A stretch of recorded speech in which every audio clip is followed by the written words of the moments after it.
pressure.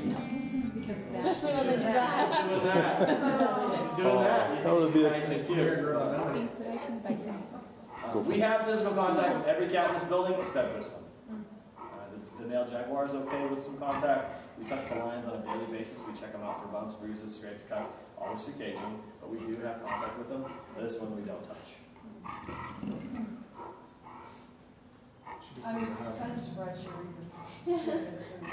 Yeah, well, I think it's pretty safe. I've been working with big cats. I've been a keeper for 10 years. The majority of that has been working with large carnivores. Actually, jaguar was the first big cat I ever worked with. And at this point, I feel pretty confident in hand feeding. There's an inherent risk in anything you do. And in this inside, where the grate is solid, it's pretty safe. Outside, where the mesh is flexible, it's a little bit more precarious, and you got to watch your fingers that much. But we benefit, we gain a lot by having that relationship. If I just drop the food in, I shifted her into a room and let her eat it, we don't have that relationship that we have otherwise. It builds rapport, it gives me better access to her body, I can better assess her behavior, I can assess her appetite better. There's all these benefits to that relationship. We've kind of gone back and forth about it. In some zoos, you use like meat sticks or tongs, so as an extension of their body so that their hands aren't directly feeding. And if you have a keeper staff that is not comfortable hand feeding, go for it.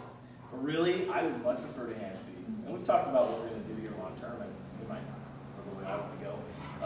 But I think hand feeding is really beneficial, as long as you got people that know what they're doing and are paying attention to what they're doing. When I do hand feeds out in the public, I always tell people, not trying to be rude, but while I'm feeding, I owe 100% attention to this animal. I need to watch what I'm doing, so I won't be answering any questions until I'm done. And then I'll be happy to turn around and answer questions. I need to be focused on what I'm doing when I'm doing it.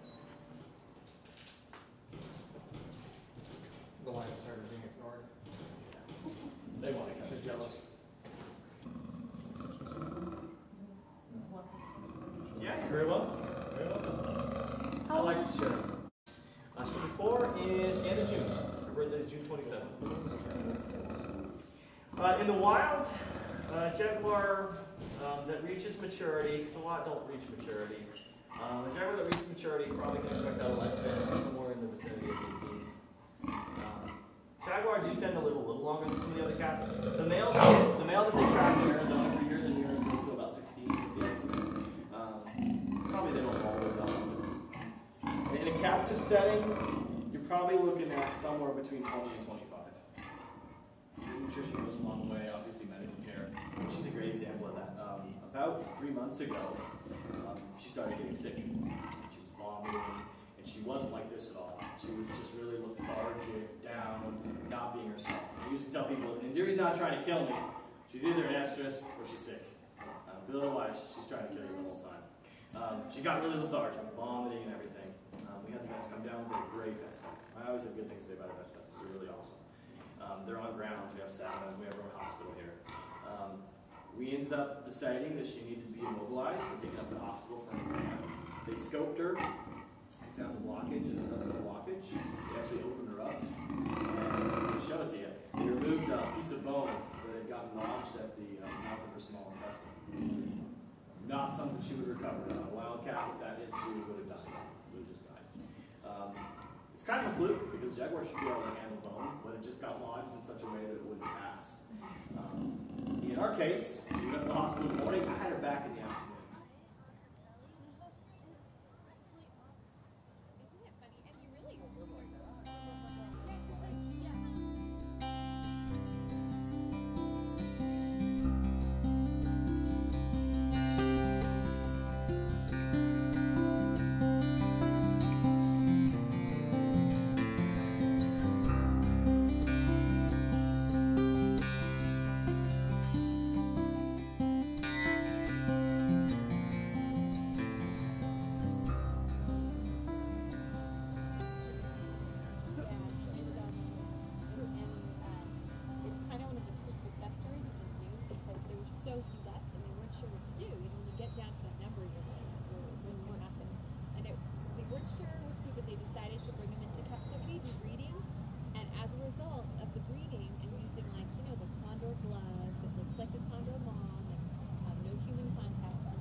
Yeah, it's like Match.com for condors.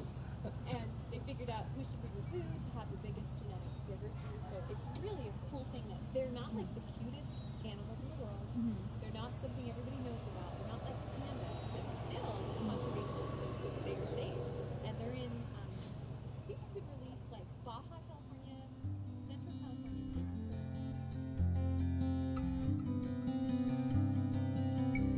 And those that are in Peru and South America?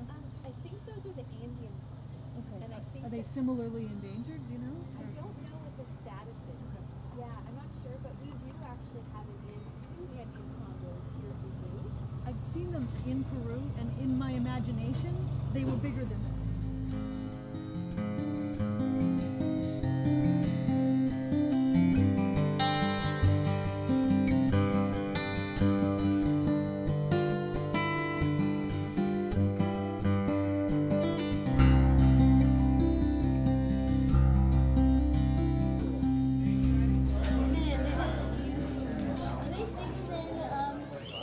Look at this one's got a branch.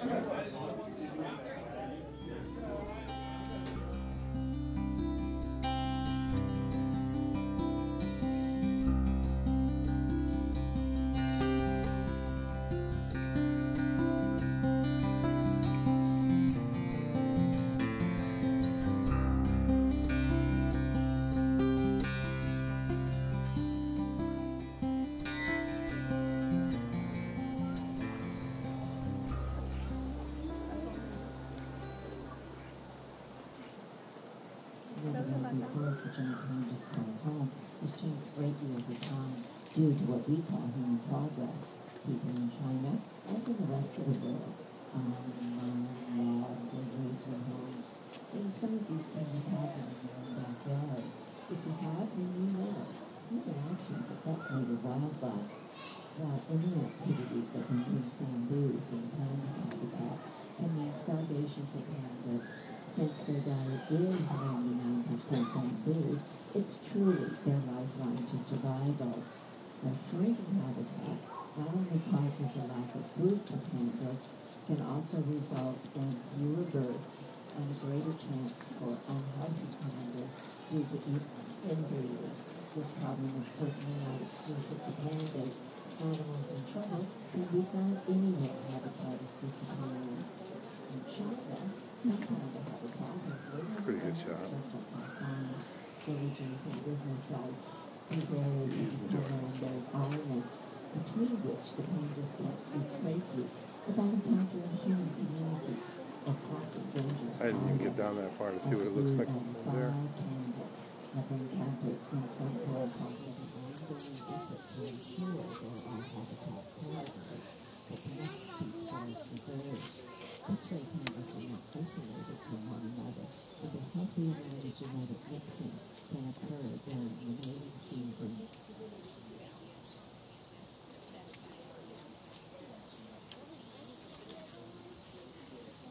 Yes, right there. What? It seems the zoo is supporting this kind of panda conservation in the wild, and new addition fees have made this possible.